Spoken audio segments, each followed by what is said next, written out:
voice I hear. Faithful God, you walk with me. Welcome back to Bible News 247.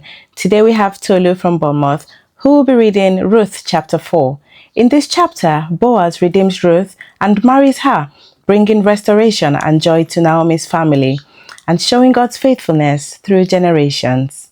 Now let's listen as she reads. Meanwhile, Boaz went up to the town gate and sat down there. Just as the guardian redeemer he had mentioned came along, Boaz said, "Come over here, my friend, and sit down." So he went over and sat down. Boaz took 10 of the elders of the town and said, "Sit here," and they did so.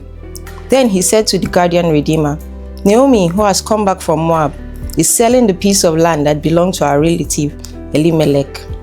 I thought I should bring the matter to your attention and suggest that you buy it in the presence of these seated here and in the presence of the elders of my people. If you will redeem it, do so. But if you will not, tell me, so I will know.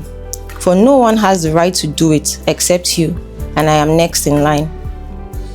"I will redeem it," he said.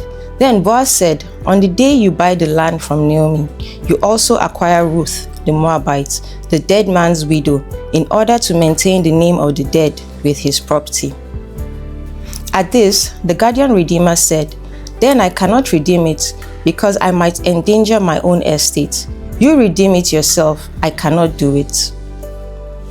Now, in earlier times in Israel, for the redemption and transfer of property to become final, one party took off his sandal and gave it to the other.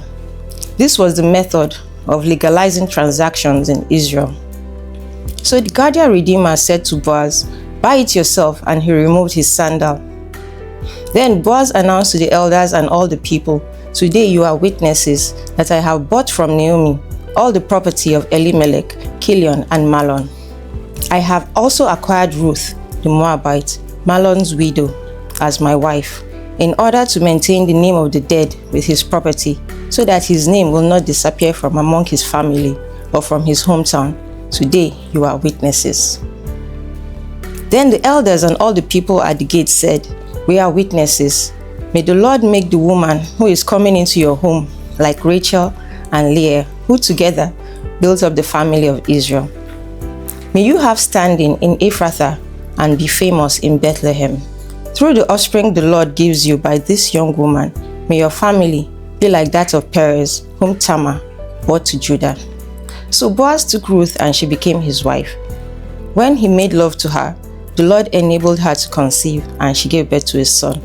The women said to Naomi, "Praise be to the Lord, who this day has not left you without a guardian redeemer. May he be famous throughout Israel. He will renew your life and sustain you in your old age.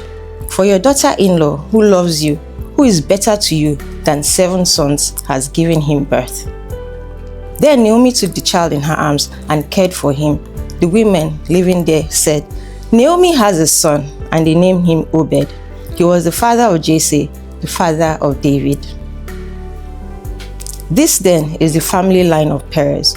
Perez was the father of Hezron, Hezron the father of Ram, Ram the father of Aminadab, Aminadab the father of Nahshon, Nahshon the father of Salmon, Salmon the father of Boaz, Boaz the father of Obed, Obed the father of Jesse, and Jesse the father of David.